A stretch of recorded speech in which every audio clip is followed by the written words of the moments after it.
உங்க ரூம்ல வால் ஸ்டிக்கர்ஸ் ஒட்டுற பழக்கம் இருக்கிற பசங்களா நீங்க இல்ல கேர்ள்ஸா நீங்க உங்களுக்கான வீடியோ தான் இது. ஸோ வீடியோ ஃபுல்லா பாருங்க என்ன கதைன்னு சொல்றேன். ஆக்சுவலா என் வீட்டுல பாத்தீங்கன்னா எப்பவுமே நான் என்னோட ரூம்ல இந்த மாதிரியான வால் ஸ்டிக்கர்ஸ் எல்லாம் ஒட்டுவேன். அதிகமா எனக்கு பிடிச்ச படங்களுடைய வால் ஸ்டிக்கர்ஸ் நான் ஒட்டியிருக்கேன். ஆக்சுவலா இப்படி தளபதியோட போட்டோஸ் இருக்கும், அர்ஜுன் ரெட்டியோட போட்டோஸ் இருக்கும்.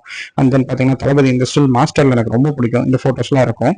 ஆக்சுவலா இதை வந்து நான் ஒரு மாதிரி டிசைன்ல ஒட்டி வச்சிருந்தேன் முதல்ல. பட் அப்பா அவ்வளவு தெளிவா எனக்கு நீட்டா இருந்த மாதிரி தெரியல. பட் இப்போ வந்து அதை பிரிச்சு சரி மறுபடியும் நம்ம ஒட்டலாம் அப்படின்னு சொல்லி இன்னைக்கு இந்த ஒர்க் கம்ப்ளீட் பண்ணிட்டேன். ஆக்சுவலா இந்த ஸ்டிக்கர்ஸ் எல்லாம் பாத்தீங்கன்னா நிறைய பேர் வீட்டில் ஒட்டாதீங்க அது இதெல்லாம் அம்மாலாம் சொல்லுவாங்க. பட் எனக்கு என் ரூம் கொஞ்சம் கிளாஸியா இருக்கணும்னு தோணும். அதுக்காக நான் இதெல்லாம் ட்ரை பண்றேன். இனிமேல் நிறைய அப்கிரேட் பண்ணலாம்னு இருக்கேன்.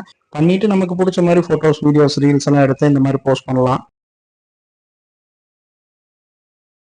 ஸோ இந்த வால் ஸ்டிக்கர் பார்த்தீங்கன்னா வெறும் 100 ருபீஸ்க்கு நான் மீஷோவில் பர்ச்சேஸ் பண்ணேன். இதோட பர்ச்சேஸ் லிங்க் உங்களுக்கு நீட் இருக்குன்னு நினச்சிங்கன்னா நம்மளை ஃபாலோ பண்ணிட்டு கமெண்ட்ல லிங்க்னு கமெண்ட் பண்ணுங்க. நான் உங்களுக்கு இதனுடைய பர்ச்சேஸ் லிங்க் ஷேர் பண்ணுறேன். இதே மாதிரி நிறைய வீடியோ பார்க்குறதுக்கு நம்ம பேஜை ஃபாலோ பண்ணிக்கோங்க. பாய்.